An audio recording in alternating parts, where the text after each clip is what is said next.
I buried my son 20 years ago. I stood at his grave every Sunday for 2 decades. His phone number stayed in my contacts because deleting it felt like losing him twice. Last month, my phone rang at 2:47 a.m. His name lit up the screen. I answered. A voice said, "Dad, where am I?" It was him. My dead son, confused and terrified, asking why nothing made sense. Before I finish, tell me where you're watching from and hit subscribe, so this story reaches everyone who needs to hear it. 20 years ago, I buried my son beneath an oak tree at Riverside Cemetery. His name was carved into gray stone. Michael James Porter, born April 12, 1986. Died November 3, 2005. 19 years old. The funeral lasted 40 minutes. Maybe 30 people came. His mother stood beside me but stared only at the ground. Her sister had to hold her up. His friends shuffled, eyes red, mumbling words that dissolved in the wind. Within a year, most of them stopped calling. Within 2 years, his name never left their mouths again. That's how death works. People have to move on. I couldn't. The accident was a Friday night. He was driving home from work. A truck ran a red light and crushed the driver's side. The police said he died instantly, no pain, just gone. I got the call while watching the news. I looked at the clock, 11:43 p.m. I drove 90 miles an hour to County General, praying I was wrong. Parents always know when the news is final. They took me to a private room. Private rooms are only for the worst news. They let me see him. His face was untouched, peaceful, like he was sleeping. I touched his hand. It was still warm. I waited 2 hours for his chest to rise. It never did. His mother arrived and screamed until security came. They sedated her. She couldn't sign the papers. I did everything alone, chose the coffin. The plot, the flowers, wrote the obituary, moving through fog. At the cemetery, they lowered him into the earth. I heard the machinery, heard the coffin settle. People threw roses. His mother threw a letter. I threw nothing. I stayed until the workers filled the grave, shovel by shovel. I needed to watch it finish. I needed to know he was really down there. For 20 years, I visited every Sunday, rain or snow or heat. I brought flowers. I talked to him about my week, about things I couldn't tell anyone else. His mother stopped coming after the first year. We divorced 3 years after he died. Grief killed the marriage. She remarried. She had another child. She built a new life. I kept his room frozen in time, clothes in the closet, books on the shelf, phone number still in my contacts. I paid the bill every month even though the line was dead. $30 to keep a ghost alive in my phone. People said I needed therapy. I didn't care. You don't get over losing a child. You just learn to walk carefully around the hole they leave. Every birthday, every Christmas, every milestone he would never reach was torture. His friends graduated, married, had kids. My son stayed 19 forever. I accepted it. Dead is final. Until last month when his number called me at 2:47 a.m. I was asleep. The ring jolted me awake. His name, his contact photo, 18th birthday smile, glowed on the screen. My hand shook so badly I almost dropped the phone. The number had been disconnected for 19 years. I had tried calling it hundreds of times and always heard the same recording. Now it was calling me. On the 6th ring, I answered. 3 seconds of silence. Then breathing, slow, human. Then one word, Dad. Quiet. Confused. Scared. My son's voice. I knew it the way I know my own heartbeat. Michael? I whispered. Yeah, it's me.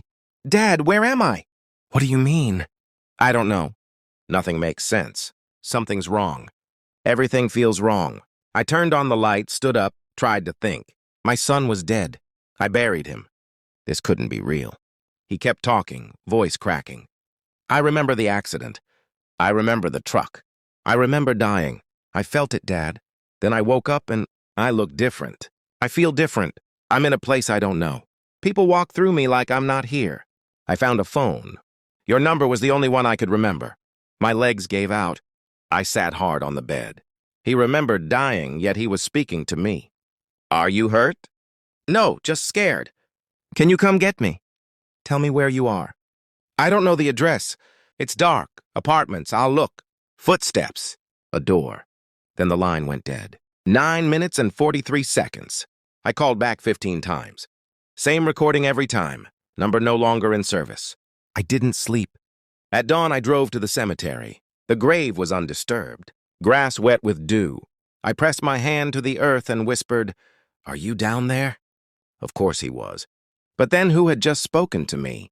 3 days later, the phone rang again at 3:15 a.m. I answered instantly. "Dad, I found an address." He read it slowly, 4247 Riverside Avenue, Apartment 8, Moorfield, West Virginia, 2 states away. "People walk through me," he said. I looked in a mirror. I'm older. I think I'm a ghost. "You're not a ghost." "Stay there. I'm coming. 8-hour drive." I did it in 7.5. The building was condemned, windows boarded, scheduled for demolition. I slipped through the fence, found a broken side door, walked dark hallways full of rotten graffiti. Every apartment gutted except apartment 8. The door was closed, the brass number polished. It opened without a sound. Inside was perfect. Clean carpet with fresh vacuum lines, soft blue walls, furniture arranged like someone lived there. Photos on the walls, my family when Michael was little. And photos that couldn't exist.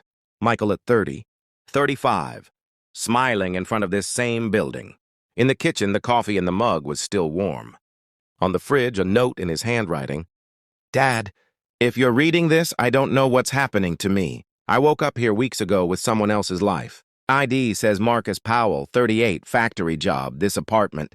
But I'm Michael. I remember dying. I remember you. I think something went wrong. Please help me." In the bedroom, I found a wallet. Driver's license, Marcus James Powell, born April 12, 1986, Michael's exact birthday. Face older, but the same eyes. Same scar on the chin from when he was 7. I went through drawers. Bills, pay stubs, lease, all in the name Marcus Powell going back years. Then medical files. Admitted November 3, 2005. County General same night. Same intersection. Severe car accident.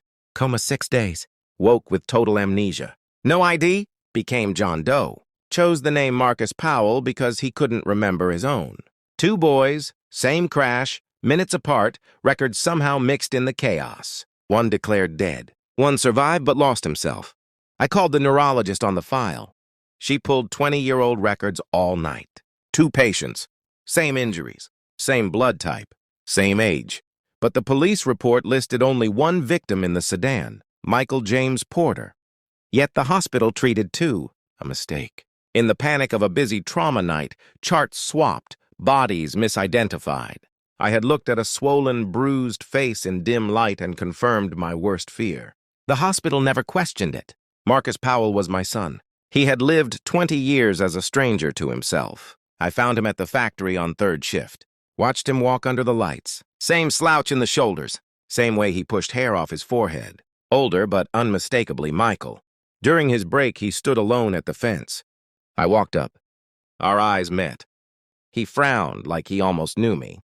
"You look like someone I lost," I said. "You look familiar, too," he answered, voice uneasy. "Lately, I dream of a different life. People call me Michael. An older man watches me, sad like a father I never had. He looks exactly like you." He showed me his phone, page after page in the Notes app. His handwriting repeating, "I am Michael. I am Michael. I am Michael." I pulled out the DNA kit. "Please, 10 seconds. Then we'll know." He let me swab his cheek. 48 hours later, the lab confirmed it. Marcus Powell and David Porter, father and son. We met at a diner. We cried across from each other like strangers who shared blood. He said, "I don't know how to be the boy you lost." I said, "Then teach me who you became." We've been doing that ever since, slowly, carefully. Some weeks we talk for hours. Some weeks a single text message is all either of us can manage. I buried the wrong boy 20 years ago. A runaway named Christopher Hayes now rests under his real name. My son is alive. He is 39. He answers to Michael again sometimes. Most days he is still Marcus. That's all right.